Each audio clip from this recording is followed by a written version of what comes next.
Okay, so you're all very warm welcome here tonight. My name is Sarah Gibson. Now, this is a very important week in the history of our language. Tonight is an evening to give the Education and Welsh Language Minister, Jeremy Miles, an opportunity for him to share his vision for our language over the next years.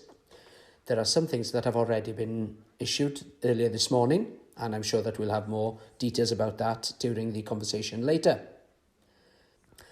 Well, here in MSPAC, the intention is to create a haven for ideas and innovation, and that's what we'll have tonight, hopefully from the Minister. So without any further ado, can I ask you to give a very warm welcome to the Minister for the Welsh Language and Education, Jeremy Miles.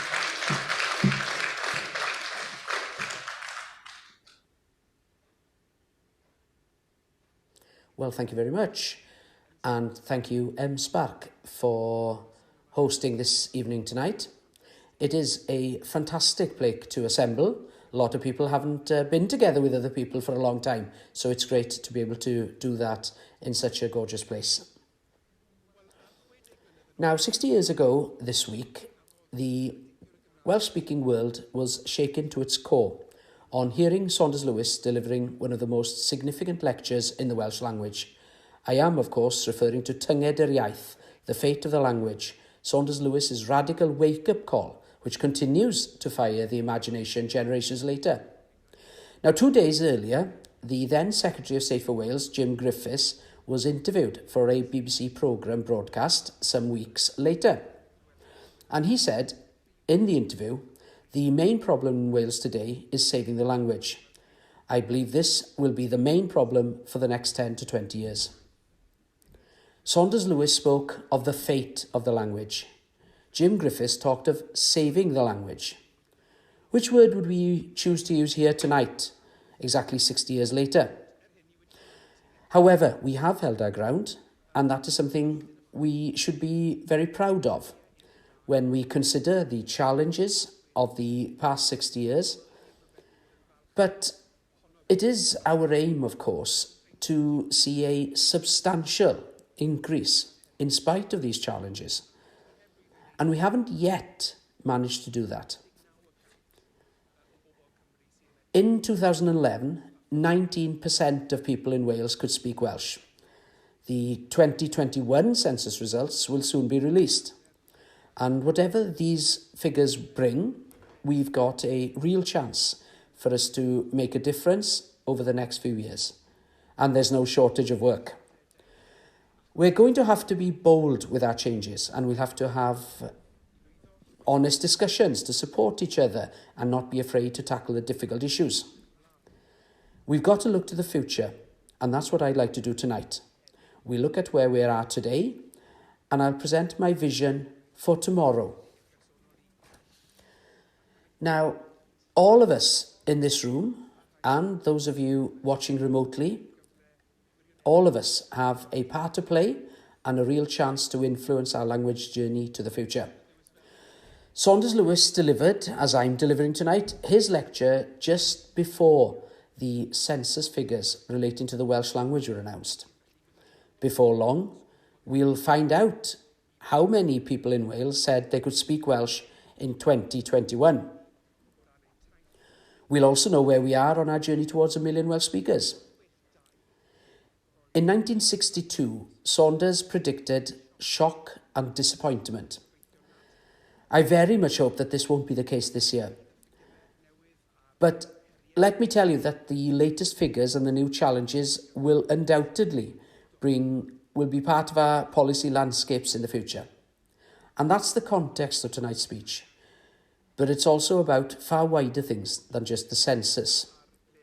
I want to look at where we are now and consider what's important when looking at the future for the Welsh language. And I want to look at things afresh. And I want to discuss my vision as Minister for the Welsh Language and ask you to support that vision as well as challenge it creatively. Now, if we ask ourselves, have we been concentrating on the right things? Well, I'd like to argue that we've not placed enough emphasis on some things which could and can make a difference. And by asking you to support the vision tonight, I also want to challenge each and every single one of us, to ask whether we are doing enough to include everyone in the conversations.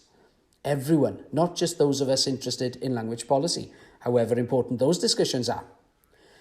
And part of that vision is to emphasise that even though some things work well, we will have to change the way we work, we'll have to change the things we do, and change the concept we have of who should do what. Change. Well, what do we need to change?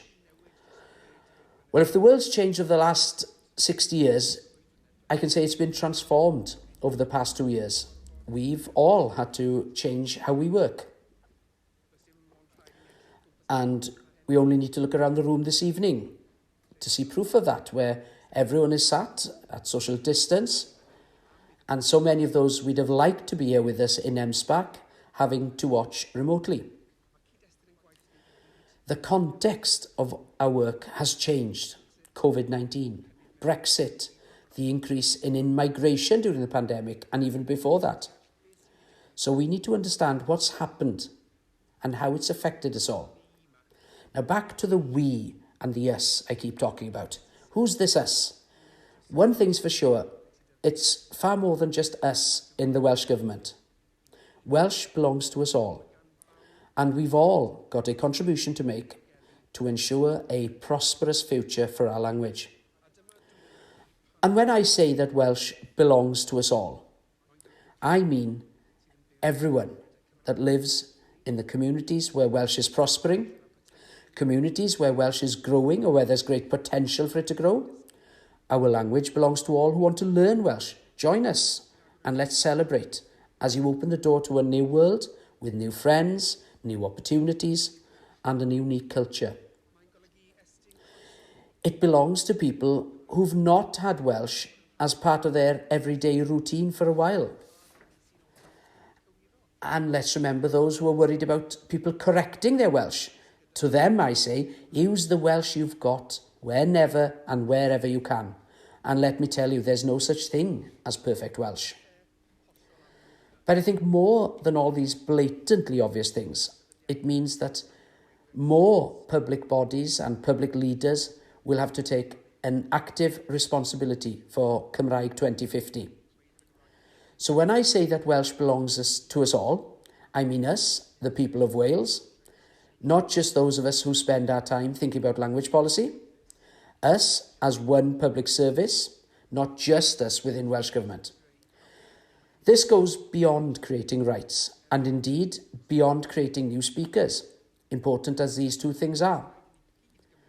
I mean that we all have to play our part so we can make sure that the Welsh language is here for future generations.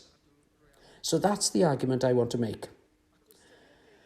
And considering where we are today as we look ahead, there are already lots of positive things to celebrate. The majority of our country, 86% of adults in Wales, agree that the Welsh language is something to be proud of. We've got more adults learning Welsh than ever before. We've had 3 language acts. We've got a Welsh language television channel. There's a whole host of Welsh language services available, and Welsh has made its mark in the digital world. And all this way after the beginning of the 21st century, when Saunders Lewis said that the Welsh language would cease to exist as a living language. So yes, things have changed since Tynged yr Iaith, the fate of the language. Back in 1962, who'd have thought that so much would have changed? That we'd have our own Senedd, that we'd have our own Minister for the Welsh language.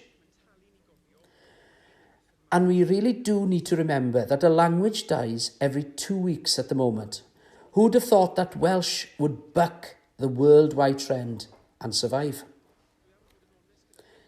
Now, I'm going to be honest with you. These big changes haven't all happened just because of the work of government. Perhaps you might be surprised to hear me say that. I could go further and say that many of them have happened despite and in spite of the government of the day of the decades. And we're indebted to every single person who campaigned, protest and brought their influence to bear so that we could be where we are today. We wouldn't be here tonight without them. and some of you are here tonight, others are watching remotely. I'd like to thank each and every one of you. Thank you to every single one of you. Your success is a vital part of our language's success. But past successes doesn't necessarily mean success in the future. Are those positive attitudes we see, the increasing number of Welsh learners and Welsh language services, are they enough in themselves? Well, of course not. We've got to go much deeper than that.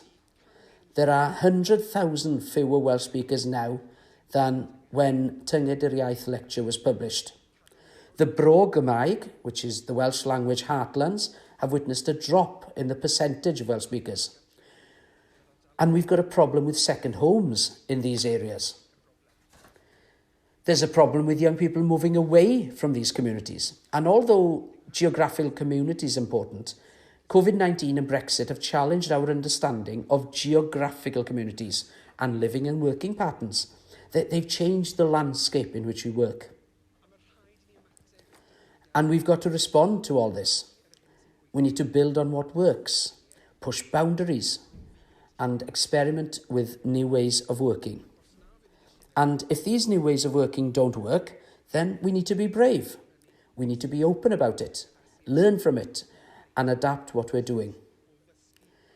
Ensuring a prosperous future for a language is a never-ending learning process. So as government, and I've said tonight that the Welsh language belongs to us all, that our language belongs to every single one of us living in Wales today. But can we honestly say that we're doing enough to make sure that everyone understands this and that everyone in Wales feels the same way? What more can we do to include people who learn our language in our lives? I was personally lucky enough to be brought up in a Welsh-speaking home in Pontarddulais in the 70s and 80s, a few years after the Welsh Language Society was formed there.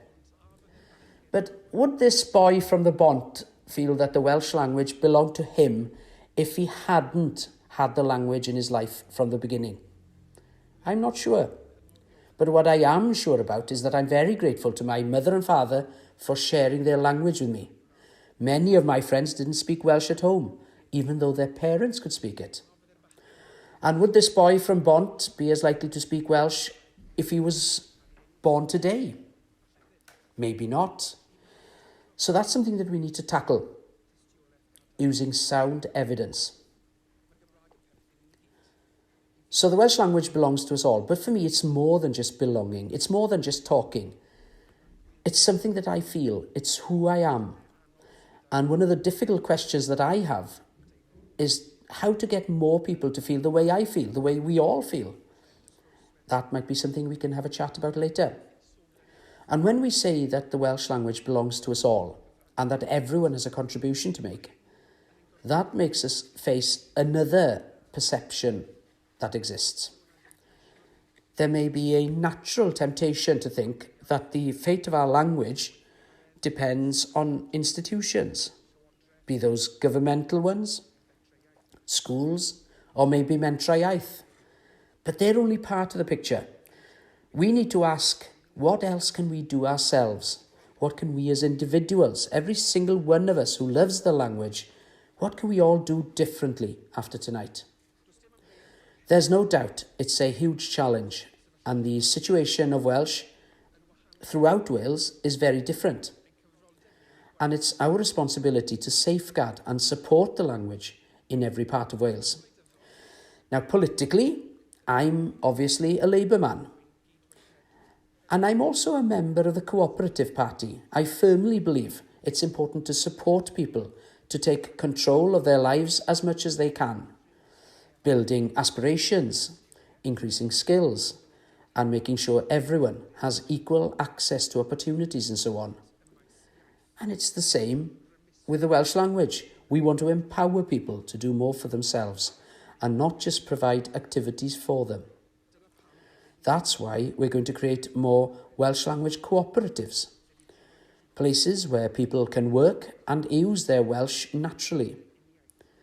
Some people call these monolingual spaces. And using a language is what matters. There are two main aims in our Cymraeg 2050 strategy. Our first aim, to reach 1 million Welsh speakers has captured the public's imagination more than our second aim, and that is doubling daily use of the language. So while the emphasis has naturally been on our first aim, the 1 million Welsh speakers, it's now time to place the same emphasis on the second, on language use. Now, I'm not going to concentrate on the use to the detriment of anything else. It isn't use versus rights. It's not the place I want to be. And I certainly don't agree with the accusation that some people made that we're creating a dangerous and false duality when we discuss use and provision or regulation.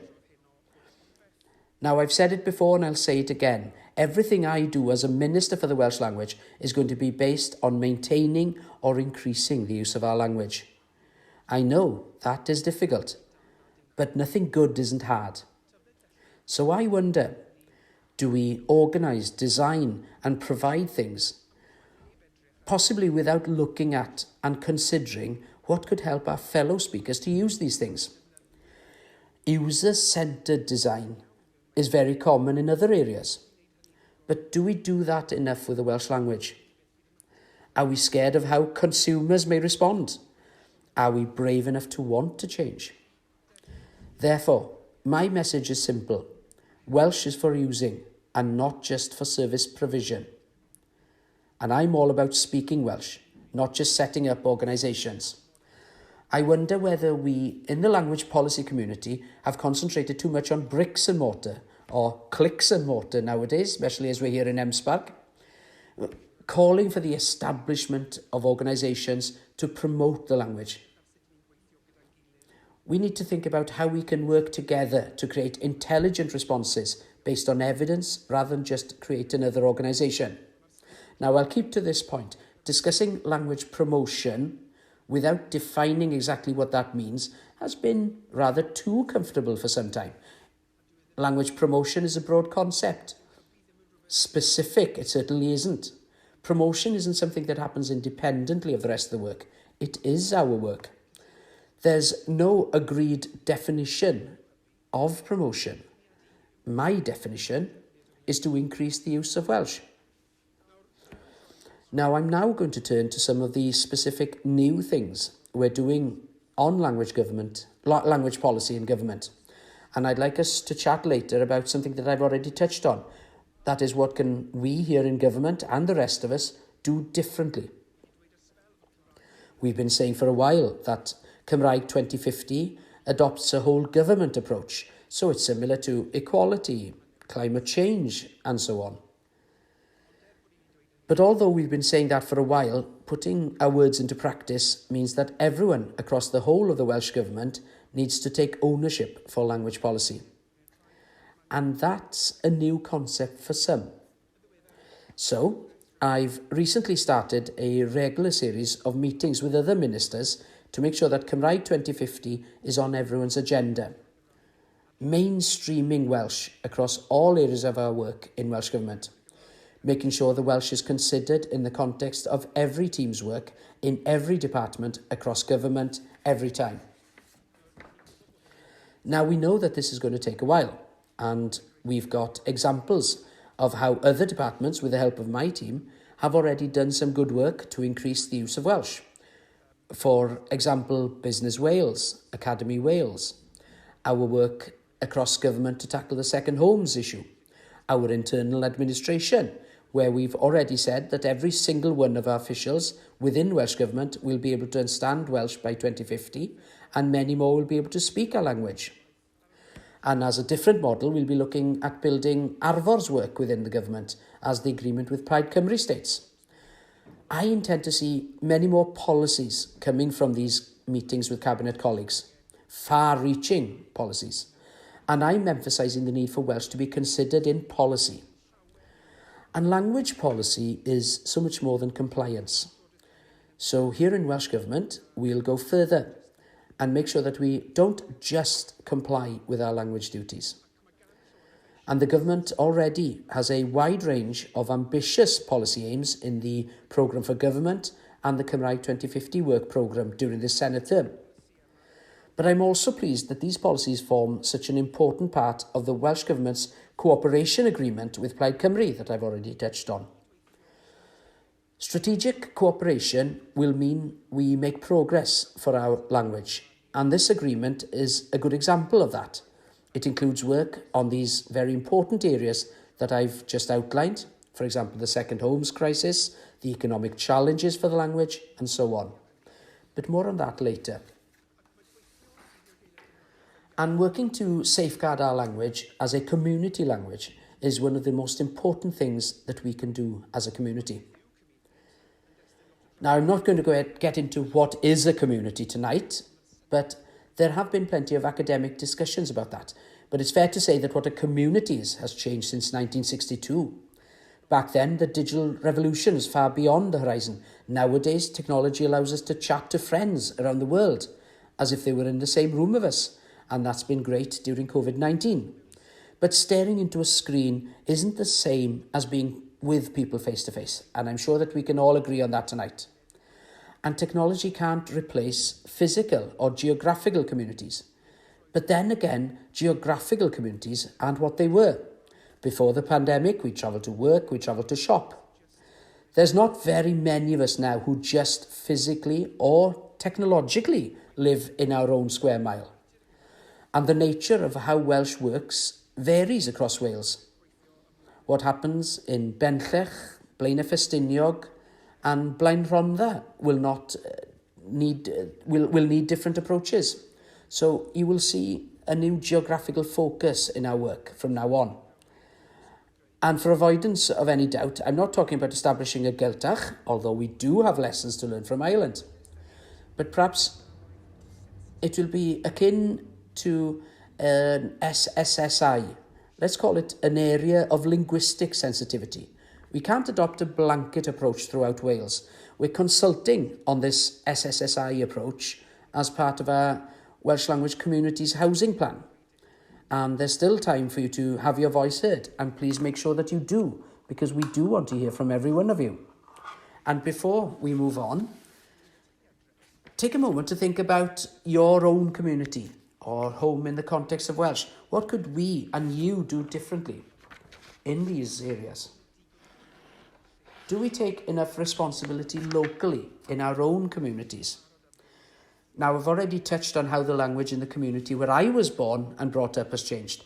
I left Pontarddulais at 18 and lived away for 25 years. And I'm passionately pleased to be back here in Wales, and I love being able to use so much of my Welsh at work every day. But that time away, whilst keeping touch with family, of course, and friends, it gave me a chance to look at what's happening from afar. And I saw the community where I was brought up changing. The Welsh-speaking community in Pontarddulais is still there. My family's still part of it. But it's just not as strong as I remember it when I was growing up. And I know that the same thing is happening, for a number of different reasons, in other places. And I know that you can see it happening here in parts of Anglesey. You are experiencing something similar in your own communities. And that's why we're going to be doing a lot of work on this. This was one of the first things I wanted to tackle when I was appointed minister. And I've already acted on Welsh language communities, second homes, and widening Welsh medium education and opportunities to learn a language. Let's look at our first one, the Welsh language communities, and I want to tell you what we're doing with our Welsh language communities housing plan. I know that there have been calls for us to move quickly, but we've got to work at a pace which ensures that it'll have the effect we want and need it to have. So we'll trial or test first and then act even more thereafter. To start, and I've already referred to this, we've got an opportunity to support people to create social or community enterprises. For example, we'll help local people financially and practically to buy their local pub or post office and so on, and turning them into places where we can use our Welsh, putting the power in the hands of the people, empowering local communities. These will also be places which can generate income for the community, places for people to get a taste of our language, places where the community can get together in Welsh. Perhaps we can set up a cooperative holiday business where the profit being invested back in the community, or another cooperative business. Now, these are examples of what's known as monolingual spaces, And I've spoken about these before when we responded to the COVID-19 crisis. They're vitally important. And it's important for us to be led by local people, by their reality. We'll be led by what's good for our language. We'll be led by the reality of the linguistic situation. And we'll make sure that housing, economic development, and our language work together in harmony. And we'll work to make sure that homes are available for local people, where they were born and brought up, for a price they can afford. And there's a number of other things that we'll be consulting on as part of the plan. Things such as creating cultural ambassadors who'll be working to make sure that people know about our language and what it contributes to our local culture and heritage. And we'll also be safeguarding our place names. Now, I'm looking forward to hearing your responses to these plans so that we here in government, working with Plaid Cymru, can take the next steps in light of what our communities tell us. And talking about different places, come with me on a quick trip to visit our Celtic cousins in Scotland and Ireland to see some of the work happening there. Have you heard of a book called The Gaelic Crisis in the Vernacular Community? Well, let me tell you, the findings aren't comfortable reading. I think we need something similar here in Wales. Some of the findings that the research team have found have made me think. Now, forgive me the academic language, but I believe we need to look at this in the context of our own language too. Combined with a lack of targeted scrutiny of the contraction of the Gaelic Speak collective, an ideological vacuum was filled by the civic promotion of Gaelic, which conforms with an individualist ethic and continues to confine Gaelic to a secondary optional identity. In fact, promoting high-status symbolic interventions can dissipate resources and energy from targeted community support efforts, and it is quite common in threatened language scenarios. Now, let's look at it in lay terms. We've got to stop ourselves from becoming too focused on linguistic symbolism or status at the detriment of the social-linguistic truth. Let me be crystal clear. If we fail to keep our Welsh-speaking communities, there's a risk that the Welsh language will turn into what one commentator called the Irish language, nothing more than a subaltern hobby language. Yes, people will still learn it, but they won't use it in any meaningful manner. We need to keep a watchful eye on what's happening in Ireland with their language. But of course, based on what happened in Ireland and Scotland are these discussions. Hopefully things are more hopeful in Wales, but the ambition is greater as well. We need to know the condition and the state of our Welsh-speaking communities. Yes, our ambitions are high, but I will embed those in reality, in the reality of lives that use the language, in reality of the difficulties we have to face. Now, I've said numerous times tonight that the Welsh language belongs to us all. Well, I want to create a Wales where everyone has a part to play in supporting and strengthening our language. A Wales where everyone is part of the solution. Identifying and supporting areas where the language is growing is central to the vision. But of course, and it pays to emphasise this when we're discussing Welsh-speaking communities, Welsh also belongs to people who speak the language every day. Those people who live in communities where the majority of people can speak Welsh. And that's why I'm setting up a commission led by Dr. Simon Brooks to look at Welsh at a community level, not a building or organisation, but a group of experts to tell us the truth, however unpalatable that may be. And can I now turn to education, because I am, of course, the Minister for Education and the Welsh language. Now, without doubt, I know how much influence a school has on the language within the community, especially where the Welsh language is less strong or doesn't exist in that community as an everyday language. Schools are the most effective tool we have to create our new speakers for the future. And it's great that so many non-Welsh speaking parents are putting their faith in the Welsh medium education system. Thank you to you all. And I want to see more of this happening. I want Welsh language and Welsh medium education to be more accessible. I want our language to be respected and properly taught to children in our English medium schools throughout Wales. Now, I know that not everyone's in favour of the categorisation policy I introduced before Christmas. I know that, but I'm convinced that it gives us a real chance to push all our schools along the language continuum so that all our young children have the opportunity to become bilingual citizens proud of their Welsh identity. So we'll create a new bill to ensure that every single child in Wales has equal access to Welsh medium education.